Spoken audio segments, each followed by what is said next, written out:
জানি ভিডিওটা অনেক পরে পোস্ট করছি। এটা ছিল আমার অষ্টমঙ্গলার দিন। আমরা এত গল্প করছিলাম, আমরা রাস্তায় ভুলে গেছিলাম পুকুরে। ওইখানেও একই অবস্থা, তুমি দেখো এখানে দাঁড়িয়ে দাঁড়িয়ে করে নিক, দেখো ওখানে আরো নেই, এখানে তাও না সেটা ওই দিকটা একটু হেঁটে হেঁটে যায়, ওদিকে সিঁড়ি সিঁড়ি করা আছে, দেখতে সব পাচ্ছ? জায়গাতেই সিঁড়ি আছে, নিচটা সব জায়গাতেই একই অবস্থা, দেখতে পাচ্ছ? দেখ সবগুলো একই অবস্থা, ঘাট নেই কোনোটারই, এইটারই শুধু ঘাট আছে। ওইখানে একটা মেয়ে স্নান করছে, ওইখানটায় আছে কিন্তু মেয়েটা স্নান করছে যে। না কিন্তু যে দেখলে আরো কোনো জায়গায় থাকবে, ওই যে ওগুলো তো ব্যাস হয়েছে, আর দাও স্নানটা তো বাস তুমি করে দাও।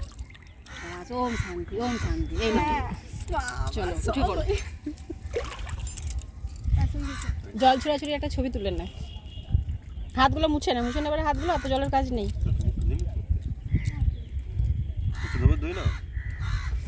আর জল দিতে হয় না, জলটা দেখো সব জান করে নিলাম, বুঝে কিছু হবে না। ঘরে দেখতে পাবে এরা কত হলুদ উঠেছে। না একটা ফটো সেরকমভাবে ভিডিওটা নেই, কিছু ক্লিপ আছে, সেগুলোই তোমাদের সাথে শেয়ার করলাম। কার কার এই রিচুয়ালসগুলো আছে বলো তো? জল ছোড়াছুড়ি, তারপরে যেরকমভাবে সাবান মাখাও, তেল মাখাও, গা মুছিয়ে দেওয়া, এইসবও অষ্টমঙ্গলার দিনে আমাদের রিচুয়ালসে পড়ে। তো তোমাদের কার কার এই রিচুয়ালসগুলো আছে আমাকে জানিও তো। নেক্সট ভিডিওর জন্য অপেক্ষায় থাকো। চলো আজ তাহলে আসি।